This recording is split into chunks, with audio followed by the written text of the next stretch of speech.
Okay, so chapter 2, fractions.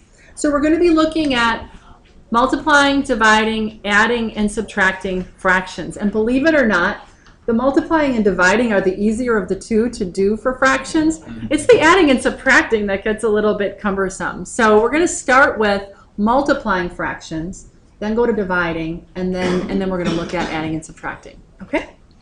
So starting on page 72 here, section 2-1 talks about working with fractions, okay?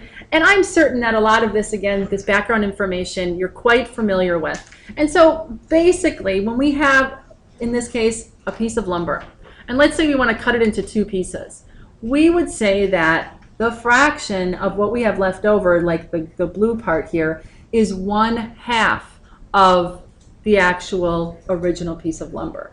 If we would put it into thirds, we would go 3 even sections. This would be one of those 3 equal parts, or 1/3 of the board, and then taking fourths, in this case cutting into 4 equal spots. If we just look at one of those, that would be 1/4 or 1/4 of that total board. If we would do it into fifths, and we would try to divide this into 5 equal sections, then we would call each one of these a fifth. Okay, and depending on how many numbers of any one of these we may be interested in 1/5 of the board. We might be interested in 3/5 of the board. But it's really saying that it's a portion of an entire unit. Okay, that's what a fraction is. Okay, so as we look down here in example number 1, how would you label the portion of the area that is blue here? So you first look at, okay, the entire thing, when I count up each equal spot, there's 5 of them, right? So the shaded portion is going to be 3 of those 5. So what we do is we write it as a fraction. We put the 3 shaded part on the top over the total number of pieces, which is 5 on the bottom. So this would become, the shaded portion is 3/5 of the total amount, okay?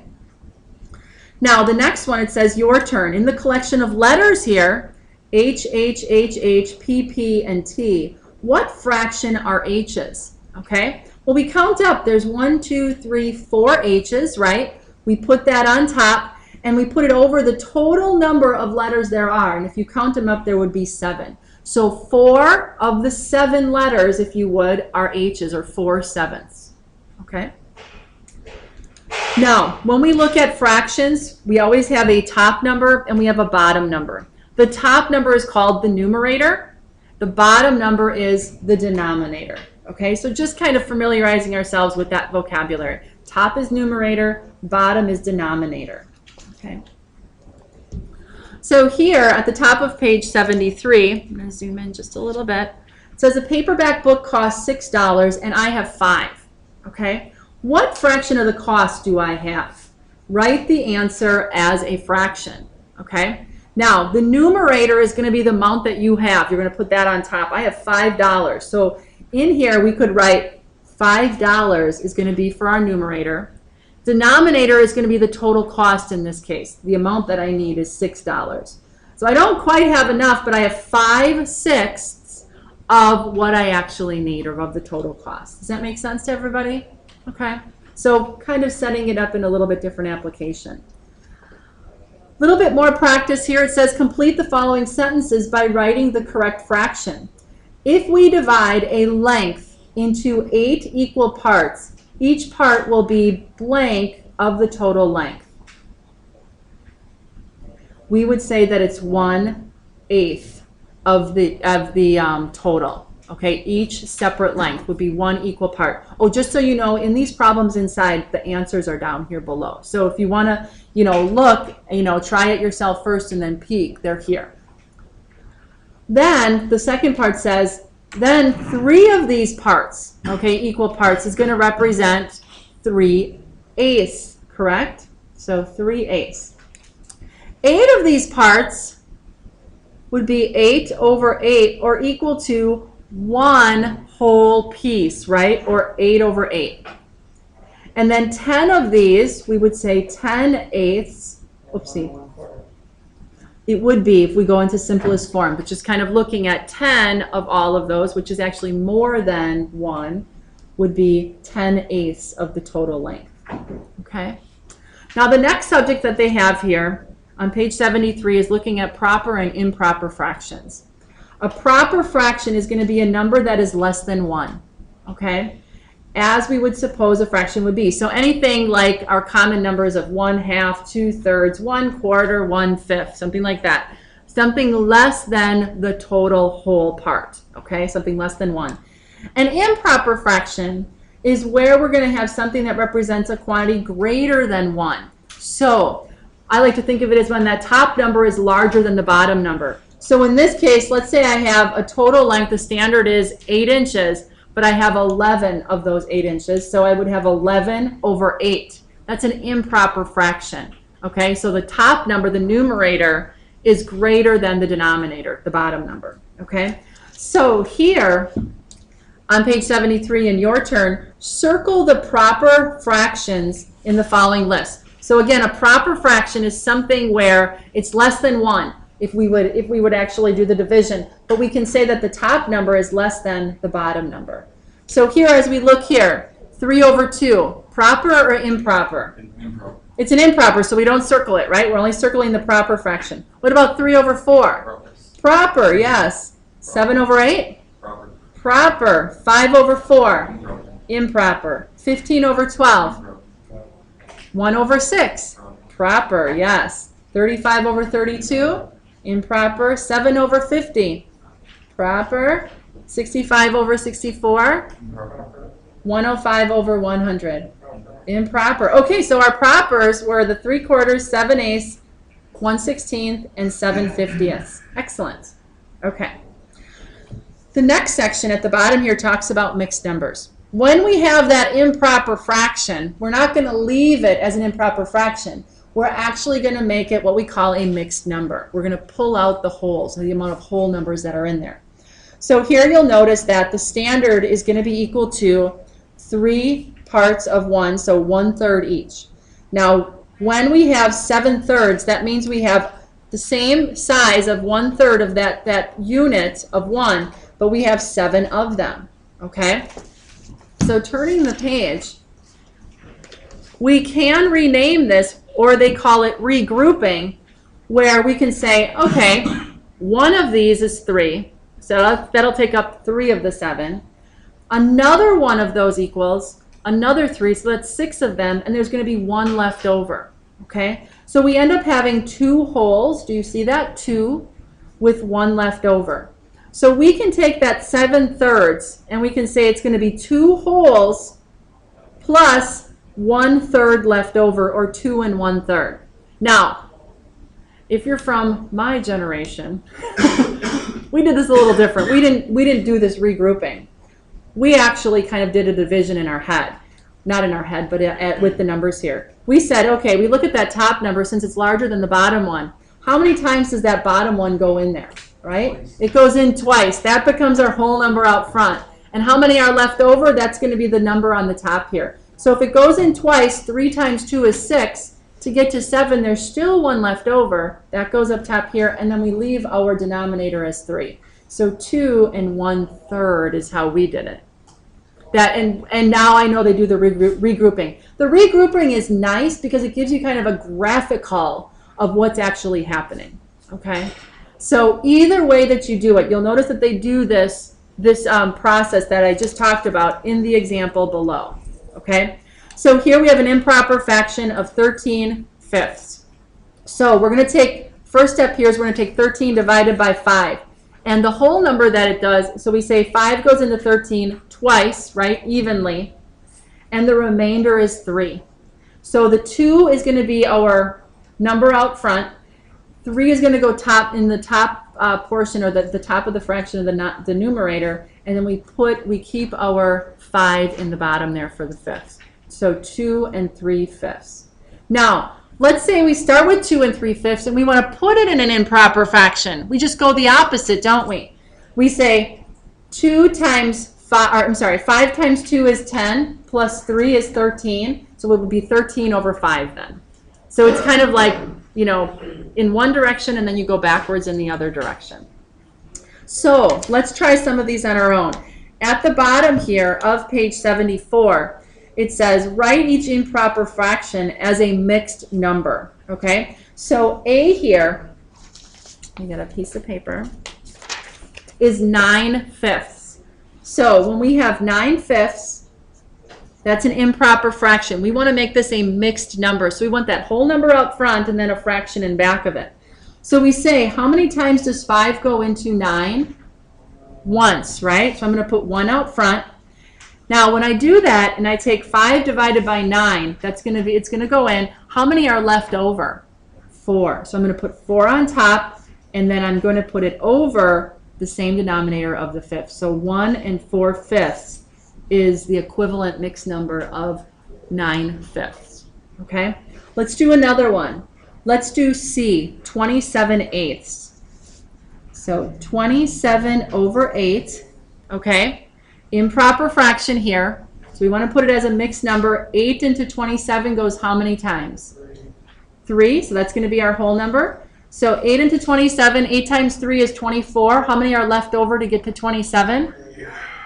3. So 3 3/8. Okay? Now, a good check here to see if you did the math right is to go in the opposite direction to see if you get the right number, right? So if I look here, 3 times 8 is 24, plus 3 is 27. So it's a good check to maybe just kind of, reverse it to see if you did it correctly. If you didn't, then you got to go back and, do it in your head or kind of figure out the right numbers. Let's do one more. Let's do F, 17 seconds. So 17 over 2 is going to be equal to, how many times does 2 go evenly into 17? 8 is our whole number. And once we take 2 times 8, how many are left over? 1. Okay. And then going backwards, 2 times 8 is 16 plus 1 is 17. Okay. Good. So I think you got a pretty good handle on that. Any questions? Then let's do just the reverse, kind of like what we just did on our check. Let's rewrite these mixed numbers as improper fractions. So on page 75, A here is 3 1/5. So let's start with 3 1/5 is going to be equal to, we take 5, the bottom, times the whole number. 3 is 15, plus 1 is 16, right? We put that on top in the numerator, divided by the 5 on the bottom. So 16/5 is the equivalent of 3 1/5. Let's do letter E, 15 2/3. So 15 2/3 is going to be equal to, 15 times 3 is 45, right? 45 plus 2 is 47/3. Okay? Piece of cake? You guys look bored, so we're going to keep moving. All right? All right. The next section here on the bottom of page 75 talks about equivalent fractions. So two fractions are said to be equivalent if they represent the same number. This is when we have one of them in their what we call lowest terms, and then we can also do multipliers of it that are also going to be equivalent. So here you'll notice that the shaded area here we can take and we can divide it into 2 equal sections, and one of those will be equal to 1/2, right? But let's say we divide it into 4 equal sections and we take 2 of those, that's also equal to 1/2. 2/4 is equal to 1/2.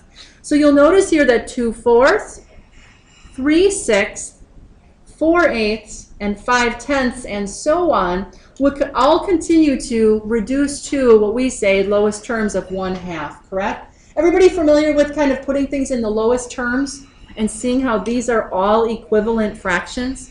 Okay, good. The process of doing that is pretty simple. When I have the term, in this case, 2/3, if I multiply it, do a multiplier top and bottom by the same number, so multiplying in this case the top and the bottom by 6, I multiply across the top and I get 12. On the denominator side, on the bottom, I get 3 times 6 is 18. So 12/8 to 18th and 2/3 are the very same thing, right? Okay. Let's do a little bit of practice on these. If we have 5/8, how many 16ths would that equal? So we would have 2 times 8 to get to 16, right? So we're going to multiply the top by that same number. So this would be 5 times 2 is 10. So an equivalent fraction here would be 10/16. Okay? If we do the next one, B, 7/16 to 40 is 2, how many, or blank 48ths. So 7/16 is equal to equivalent. How many times, looking at the numerator or the denominator here, how many times does it take 16 to get to 48? It would be a multiplier of 3, right, at the bottom. So we do that same multiplier on top. We're going to do times 3 here. So 7 times 3 is 21. Okay? One more. 1 and 3, or 1 and 2/3 is how many 12ths? Ooh, this is a little tricky, isn't it? Hold on. So we've got 1 and 2/3. 1 and 2/3 equals how many 12ths? Now, what we're going to do is we're going to put this in an improper fraction because that 1 out front kind of looks weird. So let's put this in improper fraction form first and then do the equivalent fraction. So improper fraction, I'm going to take 3 times 1 is 3 plus 2 is 5. So this is equal to 5/3 is equal to, and then we're going to put our number on the top here over 12. Now this is easier to deal with, isn't it? So if I take 3 times what equals 12? Times 4. So I'm going to multiply the top also by times 4. Exactly. So 20 is our answer here. Excellent. Okay? Fun stuff, huh? Absolutely. Any questions? Review? Well, you'll get practice on your homework. Don't worry. All right? You'll know then. It always looks easy when the instructor does it, right? Now, looking in terms of lowest terms, we probably all remember that from, our math classes years ago. So we want to write our final answer always in the lowest terms, just so that you know that we're putting that out there right away. So the practice, kind of the examples are here on page 77, example 5. So we want to write 30/48 in lowest terms. So the first thing we need to do is we need to determine what goes into both numbers, okay? And what's the largest number that can go into both? So we have to kind of determine, okay, how do we get 30, the top number? One option is 5 times 6, right? There's also 3 times 10 and 1 times 30, right? And 2 times 15. So there's usually multiples, but they're starting with 5 times 6, okay? And then we look at 48. How do we get 48? One of the options is 8 times 6. Another is 2 times 12. Another is 4 times 12 would be a 48, and so on. So there's multiples there. They're picking 8 times 6, okay? Now, by picking these two, and they kind of did it for us, you'll notice that a common number here is 6, right? So to put these in lowest terms, what we're going to do is we're going to divide each one of those by that largest common denominator, okay? Or common factor, I should say. So we're going to divide 6 into that top and that bottom. So 30 divided by 6 is equal to 5. On the bottom here, 48 divided by that same number, 6, is equal to 8.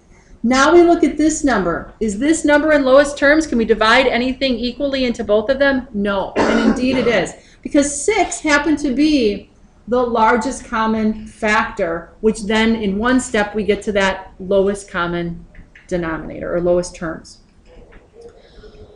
Let's do another one.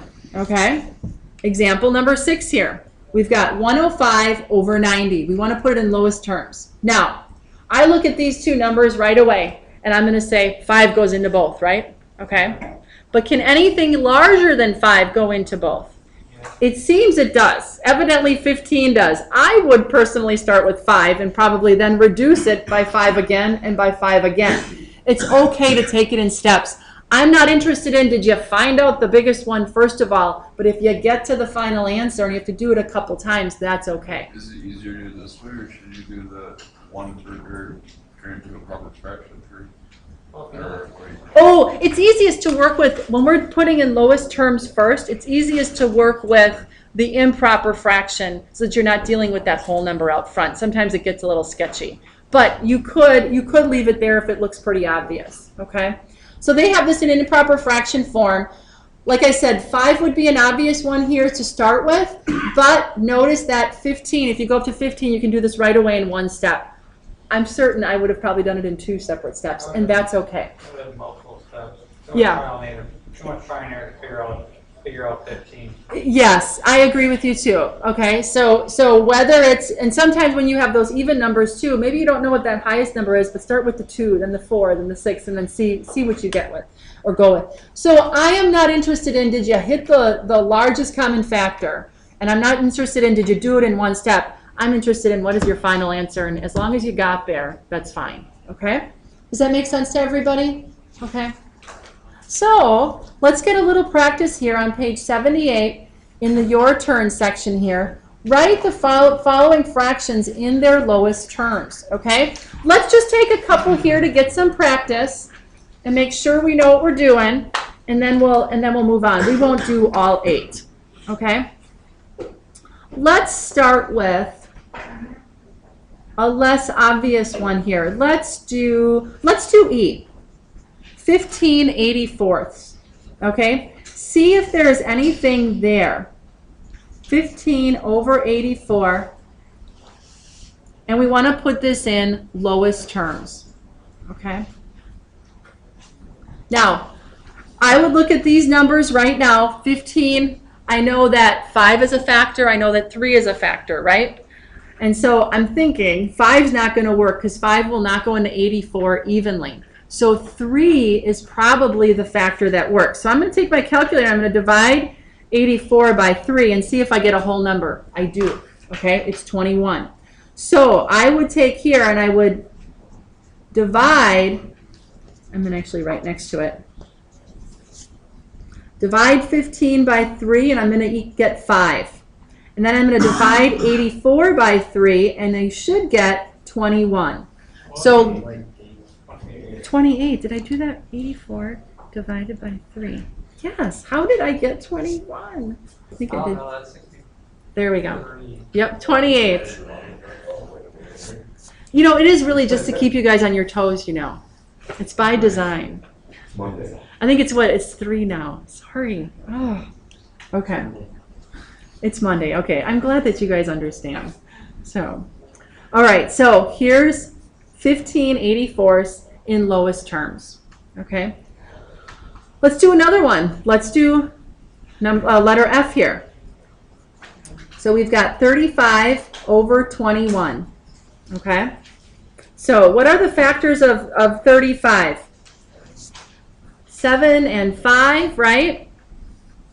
What about 21?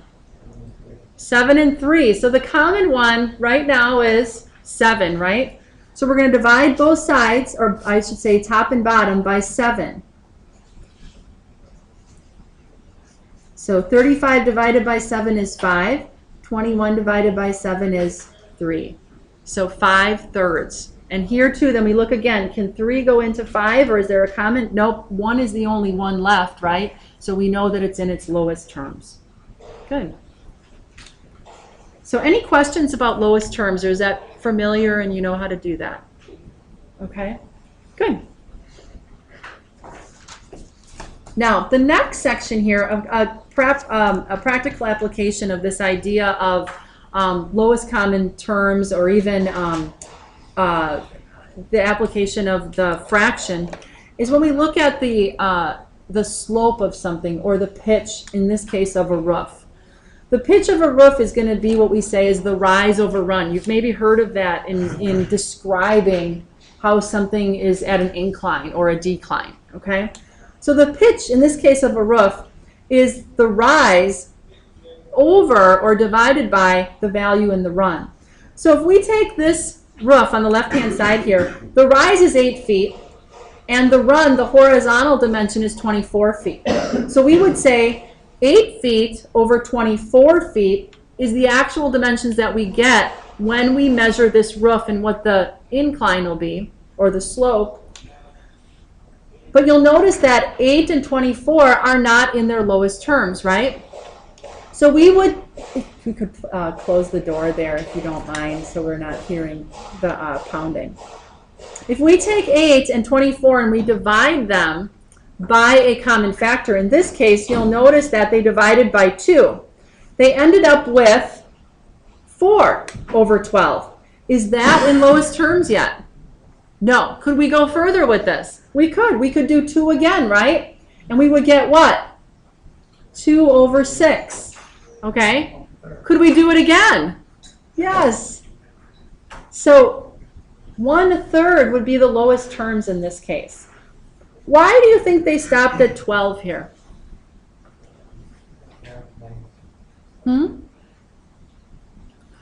We can reduce this in the case of a roof. We can say something that is like common to us is a foot, right? We could say that we would have an incline of 4 inches over the length of a foot. It's something that we can relate to. So sometimes in some disciplines, we stop at a certain place. Even in this case, even though it's not in its lowest terms, we stop there because 12 inches is a foot. It makes sense to us. Does that make sense to you guys? So in this case, I believe for the application, they didn't put it in its lowest terms, but you could go further with this yet. Okay? The answers you give to me, though, will be in their lowest terms. All right.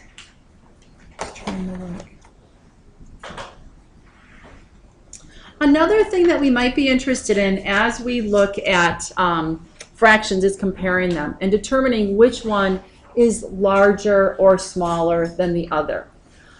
So when we look at example 9, it says, which is a larger fraction, 2/3 or 5/8? Well, it's easy to compare when we're looking at the same denominators, but it's hard when we have different denominators. So notice this one is in thirds and this one is in eighths. It's kind of like, well, which one is bigger? I'm not exactly sure.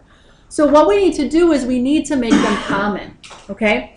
And one way to do that is if we want to have a common denominator for 2 different fractions, we can simply multiply the bottom denominators together to get the common factor. So if you go down here, you'll notice starting with 2/3, if I want 2/3 to have the same common denominator as 5/8, I simply multiply it by an 8 at the bottom. But I have to do the same thing on the top, okay? So you'll notice here they took the 2/3, they multiplied the bottom by 8, got 24, which means I have to multiply the top by the same number, so 2 times 8 is 16. Now I do the same thing for the other one. 5/8, to get to 24, I have to multiply by 3, right? The other denominator. So notice 24 now is common in the bottom, but I have to multiply the top as well. So 15/24 is now going to be the equivalent of 5/8. Now I can compare. I can say, okay, if the equivalent of 2/3 is 16/24 and the equivalent of 5/8 is 15/24, which one of these two numbers is larger? This one here, right? The 16/24. So when you have fractions that have different denominators and you want to find out which one is larger or smaller, okay, you can do this multiplication to get common denominators first and then compare which of the top numbers in the numerator are larger. And that'll be your larger number. Now, there's another way of doing this. Just do 2/3 in the 12th or minus 5/8, and if it's positive, it's bigger. If it's Oh, negative, that's a third way. If it's negative, Yeah. it's smaller. So in your calculator, where I would go first, probably when I look at something like this, and you can do this as well. So we're looking at more than one way in math a lot of times of doing the same thing. You don't have to do this if you didn't want to do this. I'm going to call it the long way, the manual way. What you simply could do is take 2 divided by 3 to get the decimal equivalent, right, of the first fraction, which is 0.667. I'll round it to, okay?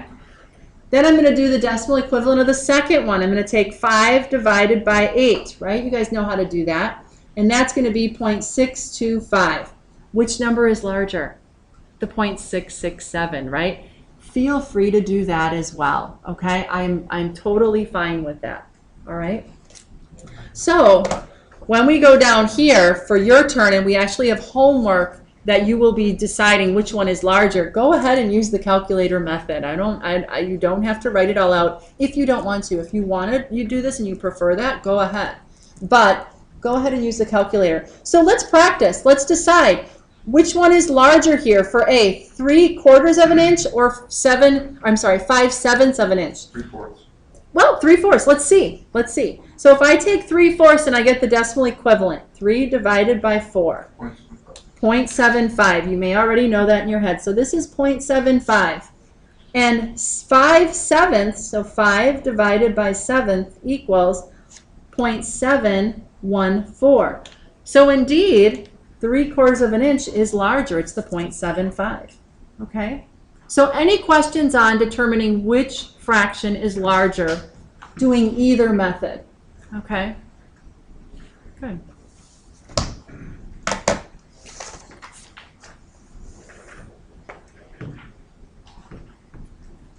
So,